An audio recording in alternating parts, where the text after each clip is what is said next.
រូ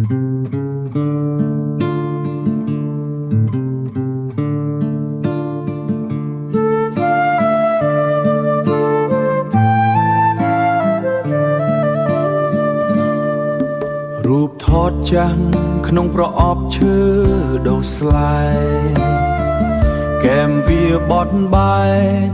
ដូចផ្លូវទៅស្រុកបងឃើញអូនក្នុងអាវសូត្រពណ៌ខៀវឈរក្បែរមាត់ទន្លេក្លិនក្រដាងចាំងភាយឡើងស្អិតដៃដូចក្លិនដីហុយតាមខ្យល់ជំនោពេលវេលាដើរទៅមុខមិនថយទេអត្តកាលនៅទីនេះតែការចងចាំអូនរសាត់បាត់អស់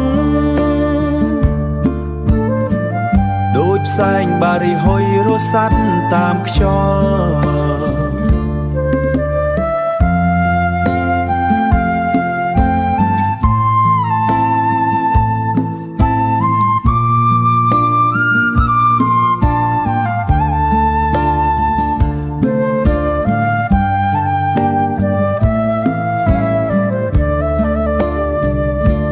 ក្នុងរូបនោះបងនៅក្មេងជាងនេះស្បែកជើងក៏វែងប្រឡាក់ដីខ្សាច់អូនសើចដាក់កាមេរ៉ាក្នុងដៃទាំងនោះគឺជាអតីតតកាឥឡូវសល់តែស្រមោលខ្មៅស្រអាប់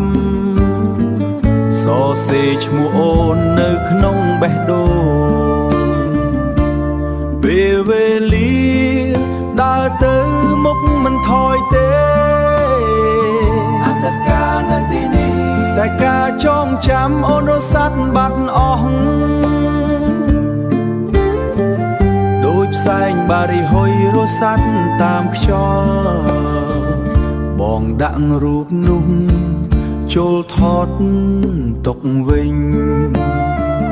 ទុកក្បែរកូនសោឡានដែលច្រេះចាប់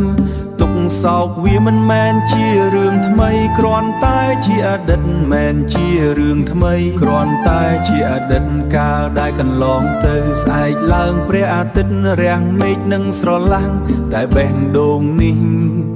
វានៅដដែលដដែល